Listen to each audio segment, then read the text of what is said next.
હવે આપણે ભણીશું સ્વાધ્યાય 2.2. સ્વાધ્યાય 2.2 ની અંદર પહેલા પ્રશ્નની અંદર મને આપેલું છે કે x ની કિંમત નીચેની કિંમતો માટે 5x 4x નો વર્ગ વત્તા 3 બહુપદીનું મૂલ્ય શોધો.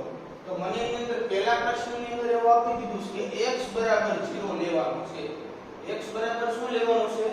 0. તો ત્યાં x ની કિંમત આ મને જે બહુપદી આપી છે એની અંદર x ની કિંમત મારે લેવાની 0.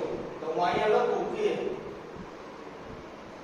p of x બરાબર 5x 4x નો વર્ગ વત્તા 3. પહેલા હું લખીશ કે p of x બરાબર 5x 4x નો વર્ગ વત્તા 3. હવે x ની કિંમત મારે લેવાની છે 0. એટલે હું અહીં લખીશ કે p of 0 બરાબર 5 કૌંસમાં 0 4 કૌંસમાં 0 એનો વર્ગ વત્તા 3. p of 0 બરાબર 5 ને હું 0 સાથે ગુણાકાર કરું એટલે જવાબ આવશે 0 માઈનસ 4 0 નો વર્ગ શું થશે 0 વત્તા 3. p of 0 બરાબર 0 માઈનસ 0 ની સાથે કોઈ પણ સંખ્યાનો ગુણાકાર કરું એટલે જવાબ મને મળશે 0 અને વત્તા 3. એટલે p of 0 બરાબર કેટલા મળ્યા મને 3. આ થઈ ગયો તમારો જવાબ. એ જ રીતે આ બહુપદી માટે મારે x ની કિંમત લેવાની છે -1. x ની કિંમત કેટલી લેવાની છે -1. તો અહીંયા લખીશ કે p of x બરાબર 5x 4x નો વર્ગ વત્તા 3. x બરાબર મારે લેવાના છે એટલે p of -1 બરાબર 5 કૌંસની અંદર -1 4 કૌંસની અંદર -1 નો વર્ગ વત્તા 3. એટલે p of -1 બરાબર 5 ગુણ્યા -1 એટલે એનો જવાબ આવશે -5. 5 એકા 5 અને ઓછે વત્તે ઓછા -4m -1 નો વર્ગ. કોઈ પણ તમને એકી સંખ્યા આપી દીધી હોય એની ઉપર વર્ગ આપ્યો હોય બરાબર અને ઈ વર્ગ જે આપી દીધો છે ઉપર ની જે તમને ઘાત છે બેકી સંખ્યામાં આપી હોય તો જવાબ હંમેશા પ્લસ આવે. જ્યારે તમને કિંમત માઈનસ આપી હોય ઉપરની સંખ્યા તમને એની ઘાતવાળી જે સંખ્યા છે એ તમને બેકી સંખ્યા આપી હોય ત્યારે એનો જવાબ હંમેશા કેવો આવશે પ્લસ. તો 1 નો વર્ગ 1 એટલે ગુણ્યા 1 વત્તા 3. p of -1 બરાબર -5 -4 વત્તા 3. એટલે p of -1 બરાબર -5 -4 માંથી +3 જાય એટલે જવાબ વધે -1. વિરુદ્ધ નિશાની છે એટલે સંખ્યાની થશે બાદબાકી. મોટી સંખ્યામાંથી નાની સંખ્યા બાદ કરો એટલે 1 વધે પણ મોટી સંખ્યાની નિશાની એટલે -1 -1 બરાબર આનો જવાબ આવ્યો -6.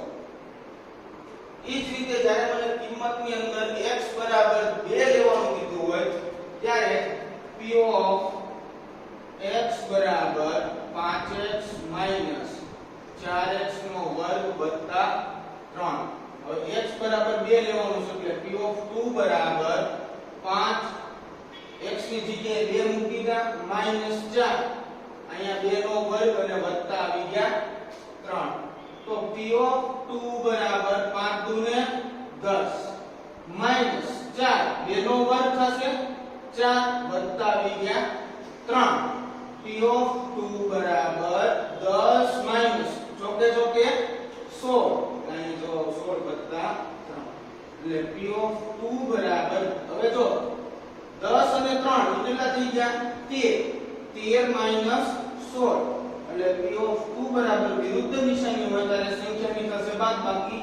મોટી સંખ્યાની નિશાની આવશે અને મોટી સંખ્યામાંથી નાની સંખ્યા બાદ કરીશ એટલે 16 માંથી 13 બાદ કરું એટલે વધશે મને 3 અને મોટી સંખ્યાની નિશાની. આ થઈ ગયો તમારો જવાબ. હવે આપણે ભણીશું સ્વાધ્યાય 2.2 ની અંદર પ્રશ્ન નંબર 2. પ્રશ્ન નંબર 2 ની અંદર એમ કીધું છે કે નીચે આપેલ દરેક બહુપદી માટે p of 0 p of 1 અને p of 2 શોધો. તો પહેલો સવાલ મને આપી દીધો છે કે p of y બરાબર y નો વર્ગ માઈનસ y વત્તા 1. તો આની અંદર પહેલા મારે લેવો પડશે p ઓફ 0. એટલે p ઓફ 0 બરાબર અહીંયા y ની જગ્યાએ મૂકવાનો આવશે મારે 0. અહીંયા મને p ઓફ y આપ્યો છે એટલે y ની કિંમત ઈ લોકોએ y આપી છે. પણ જ્યારે હું p ઓફ 0 લઈશ ત્યારે y ની કિંમત હું મૂકી દઈશ 0. તો અહીંયા થશે 0 નો વર્ગ માઈનસ 0 વત્તા 1. એટલે p ઓફ 0 બરાબર આ બધું તો 0 થશે એટલે જવાબ મળ્યો મને 1. ત્યારબાદ મને લેવાનું કીધું છે p ઓફ 1. તો હું p ઓફ 1 લઉં તો p ઓફ 1 બરાબર કિંમત મને આપી દીધી છે p ઓફ y બરાબર y નો વર્ગ માઈનસ y વત્તા 1. એટલે અહીંયા 1 નો વર્ગ આવશે માઈનસ 1 આવશે અને વત્તા 1 આવશે. તો p ઓફ 1 બરાબર 1 નો વર્ગ 1 થશે માઈનસ 1 એમ ના મને વત્તા 1 એમ ના આ માઈનસ 1 ને પ્લસ 1 ઈ થઈ જશે 0. એટલે p ઓફ 1 બરાબર મને મળશે 1. એ જ રીતે જ્યારે મને આપી દીધું હશે કે p ઓફ y બરાબર y નો વર્ગ માઈનસ y વત્તા 1 અને મારે લેવાનું આવશે p ઓફ 2 જ્યાં y ની કિંમત મારે મૂકવાની હશે 2. તો અહીંયા 2 નો વર્ગ ઓછા 2 વત્તા 1 2 નો વર્ગ થશે 4 માઈનસ 2 વત્તા 1. તો 2 ને 1 3 3 માંથી 4 જાય જવાબ આવશે 1. જવાબ આવશે 1. અહીંયા થઈ ગયું p ઓફ